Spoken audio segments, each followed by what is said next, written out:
रात के लगभग 11 बज रहे थे। चेतन और गौतम बाइक पर सवार अपने एक दोस्त की शादी से आ रहे थे। तभी चेतन ने गौतम से कहा, यार शादी में खाना तो अच्छा था, लेकिन शादी में गोलगप्पे नहीं थे यार। और तुझे तो पता ही है मुझे गोलगप्पे कितने पसंद है। गोलगप्पे खाए बिना खाने का मजा ही नहीं आता। चेतन ने इतना कहा ही था कि तभी गौतम को सामने एक गोलगप्पे का ठेला दिखाई दिया। उसने ठेले के पास जाकर अपनी बाइक रोक दी। लगता है तेरा गोलगप्पे खाने का कुछ ज्यादा ही मन कर रहा था, इसलिए इतनी रात को भी हमें ये गोलगप्पे का ठेला मिल गया।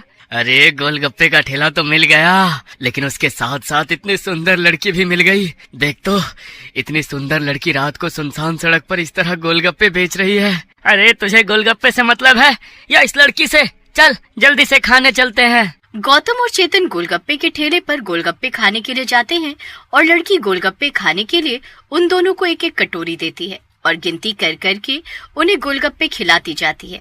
आप दोनों के 50 रुपए हो गए सर। अरे 50 क्या, हम तो तुम्हें 100 रुपए भी दे देंगे। वैसे इतनी रात गए यहाँ पर ठेला लगाना अच्छी बात नहीं है। तुम एक काम करो, हमारे साथ चलो, मैं तुम्हें अच्छी नौकरी लगवा देता हूँ। उसके बाद तुम्हें इस तरह रास्ते पर गोलगप्पे नहीं बेचने पड़ेंगे। नहीं सर, मुझे कोई नौकरी नहीं चाहिए।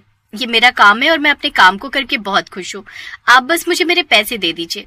सीमा बार बार उनसे अपने पैसे मांगती है, लेकिन फिर भी वो दोनों उसे उसके पैसे नहीं देते और उसके साथ बार बार बदतमीजी करने लगते हैं। अचानक सीमा को बहुत गुस्सा आता है और वो एक सुंदर सी लड़की से बदलकर एक भयानक चुड़ैल का रूप ले लेती है। बहुत देर से समझा रही हूँ तुम दोनों को, लेकिन तुम्हें मेरी बात समझ नहीं आ रही। अब मुझे तुम दोनों से कोई पैसे नहीं चाहिए। अब तुम दोनों का खेल खत्म। दोनों चुड़ैल से डर कर वहाँ से भागने की कोशिश करते हैं। वो दोनों जल्दी से जाकर अपनी बाइक पर बैठते हैं, लेकिन उनकी बाइक अपने आप ही हवा में उड़ने लगती है। चुड़ैल अपने हाथ लंबे करके उन दोनों को गर्दन से पकड़कर अपने सामने लाकर खड़ा करती है। तुम जैसे बेहुदा लोगों को इस दुनिया में रहने का कोई अधिकार नहीं है। इतना कहकर चुड़ैल अपनी शक्ति से उन दोनों को मार डालती है। अगले दिन जब लोग वहाँ से गुजरते हैं तो पुलिस को उन दोनों की मौत की खबर मिलती है। शिंदे, जल्दी से वहाँ पर सब चेक करो। अगर कोई सीसीटीवी हो तो फुटेज निकाल कर लेकर आओ। इंस्पेक्टर के कहने पर हवलदार वहाँ जाता है और आसपास की जगह को चेक करता है। तभी उसे एक दुकान के बाहर सीसीटीवी कैमरा लगा हुआ दिखाई देता है। वो उस रात की सीसीटीवी फुटेज निकलवा कर थाने लेकर जाता है, लेकिन जैसे ही पुलिस वाले वो सीसीटीवी फुटेज चलाकर देखते हैं तो उनके पैरों तले से जमीन खिसक जाती है। ये कैसे हो सकता है? इस सीसीटीवी फुटेज में तो इन दोनों लड़कों के अलावा कोई और दिखाई ही नहीं दे रहा। तो फिर इन्हें मारा किसने? सर, कहीं ये किसी भूत प्रेत का चक्कर तो नहीं? क्योंकि सिर्फ भूत प्रेत ही कैमरे में रिकॉर्ड नहीं होते। हो ना हो इन्हें किसी भूत ने ही मारा है। मुझे एक बात सच सच बताओ गायत्री, तुम पुलिस में टेस्ट क्लियर करके भर्ती हुई हो या किसी की सिफारिश लगवा के? क्योंकि जिस तरीके की तुम बात कर रही हो ना, उन बातों से तुम पुलिस वाली कम और तांत्रिक ज्यादा लग रही हो। अरे सर, आप भी ना, मैंने तो आपको वही बताया जो मुझे सही लगा। आप खुद ही बताइए, अगर कैमरा रिकॉर्डिंग में इन दोनों के अलावा कोई और है ही नहीं तो इन्हें मारा किसने?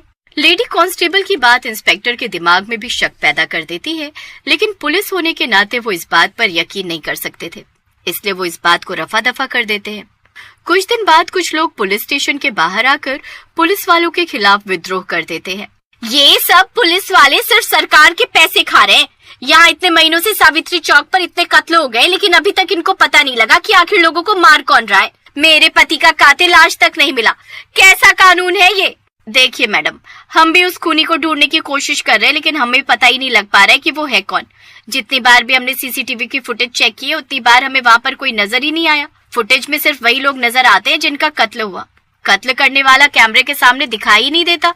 अरे कत्ल करने वाला इंसान है या भूत जो कैमरे के सामने दिखाई नहीं देता? आप सब लोगों की काम करने की नियत ही नहीं है, वरना क्या अब तक एक कातिल नहीं पकड़ा जाता? आप लोगों के खिलाफ तो शिकायत होगी, शिकायत, तभी आप लोगों की अकल ठिकाने आएगी। पुलिस वाले बड़ी ही मुश्किल से लोगों की भीड़ को वहाँ से भेजते हैं। तभी पुलिस इंस्पेक्टर बड़ी ही टेंशन में बाकी सबसे कहता है, ये केस बहुत ही अजीब होता जा रहा है। अब से हमें छुपकर वहाँ पर नजर रखनी होगी। वो खूनी ज्यादा दिन तक चुप नहीं बैठेगा, पर इस बार जैसे ही वो ऐसा करने की सोचेगा, हम मौके पर ही उसे पकड़ लेंगे। लेकिन सर, अगर वो खूनी कोई भूत हुआ और उसने हमें पकड़कर मार डाला तो क्या होगा? तुम्हारा दिमाग तो खराब नहीं हो गया है? पता नहीं यहाँ पर सारे पुलिस वाले कैसी कैसी बातें करते हैं। इंस्पेक्टर अपनी टीम के साथ रात को सावित्री चौक पर नजर रखने लगता है। तभी एक रात को वो देखते हैं कि एक गोलगप्पे वाली ने वहाँ पर अपना ठेला लगाया है और कुछ लड़के उसके पास गोलगप्पे खाने के लिए आए हैं। आप दोनों के 100 रुपए हो गए सर। सर मुझे मेरे पैसे दे दीजिए। ये लड़की तो चुपचाप यहाँ पर अपना काम कर रही है, मुझे नहीं लगता कि ये किसी का खून कर सकती है। सर किसी की शक्ल के ऊपर कुछ थोड़ी ना लिखा होता है, क्या पता इसी ने वो सब खून किए हों, लेकिन वो सब तो देखकर ही पता लगेगा। पुलिस वाले वहीं छुपे रहते हैं।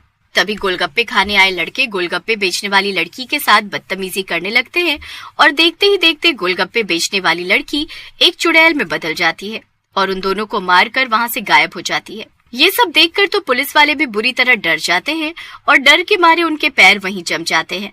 मैंने आपसे कहा था ना सर कि ये किसी भूत का काम है, और अब तो हमने अपनी आंखों से देख लिया है कि इन दोनों लड़कों को चुड़ैल ने मारा है। हम जल्दी से यहाँ से निकल जाते हैं, वरना अगर उसके हत्थे चढ़ गए तो क्या पता वो हमें भी मार डाले।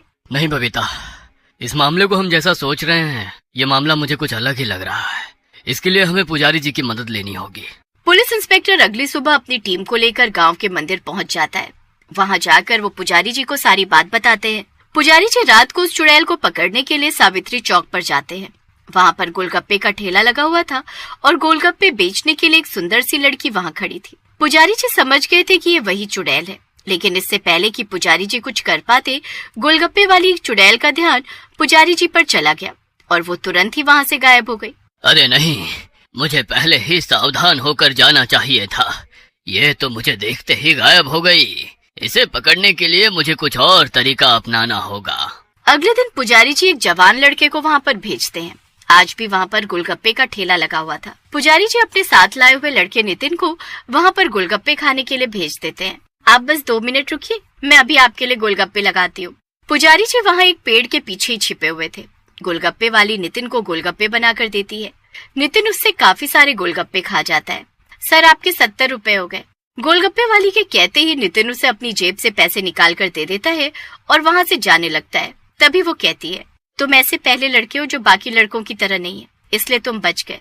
गोलगप्पे वाली नितिन के साथ बातों में उलझ जाती है और इसी बात का फायदा उठाकर पंडित जी उसके ऊपर गंगा जल छिड़क कर उसे कैद कर लेते हैं। उसके चारों तरफ एक गोल घेरा बन जाता है। सुंदर सी लड़की से बदलकर अब वो एक भयानक चुड़ैल का रूप ले लेती है। वो घेरे से बाहर निकलने की कोशिश करती है, लेकिन ना तो वो घेरे से बाहर निकल पाती है और ना ही वहाँ से गायब हो पाती है। ये क्या किया तुम लोगों ने? मुझे छोड़ो, मुझे इस घेरे से आजाद करो। अब तो तू तभी इस घेरे से आजाद होगी जब तू ये बताएगी कि तूने क्यों इतने सारे लड़कों की जान ली। सच सच बता कि आखिर तूने ये सब क्यों किया। अगर ऐसा नहीं करती तो और क्या करती? वो सब इसी के लायक थे, इसलिए मैंने उन्हें मौत के घाट उतार दिया। आज से 3 साल पहले यहाँ पर मैं अपना गोलगप्पे का ठेला लगाती थी, लेकिन कुछ लड़कों ने मेरे साथ बदतमीजी की और मुझे मार डाला। और ना जाने कितनी लड़कियों के साथ हर रोज ऐसा होता है। मैं आज भी यहाँ पर अपना गोलगप्पे का ठेला लगाती हूँ, ताकि अगर कोई ऐसी मानसिकता का लड़का मेरे पास आए तो मैं उसे जिंदा न छोड़ूं, ताकि आगे जाकर वो किसी और की जिंदगी खराब न कर पाए। मैं मानता हूँ कि तुम्हारे साथ जो भी हुआ बहुत गलत हुआ, लेकिन किसी को उसके कर्मों की सजा देना भगवान का काम है और यहाँ पर भी न्याय करने के लिए पुलिस है। तुम ये सब बंद करो और मुक्त हो जाओ। नहीं, मैं मुक्त नहीं होना चाहती। मैं बस अपनी जैसी मासूम लड़कियों को ऐसे दरिंदों से बचाना चाहती हूँ। मैं कभी किसी बेगुनाह को नहीं मारूंगी, इस बात का मैं आपसे वादा करती हूँ। गोलगप्पे बेचने वाली चुड़ैल की बातें सुनकर पुजारी जी और नितिन का मन भी उसकी बात मानने को करता है। वो उसे मुक्त किए बिना ही उस घेरे को मिटाकर वहां से आ जाते हैं। लेकिन पूरे गांव और आसपास के गांव में ये खबर पानी की तरह फैल जाती है। गोलगप्पे बेचने वाली चुड़ैल के डर से अब लड़के लड़कियों से बदतमीजी करना तो दूर, उनकी तरफ देखने से भी घबराते हैं। गोलगप्पे बेचने वाली चुड़ैल का जो मकसद था वो आखिरकार पूरा हो जाता है। लेकिन आज भी जब कोई लड़का उसे ऐसी हरकत करता दिखाई देता है तो वो उसे जिंदा नहीं छोड़ती।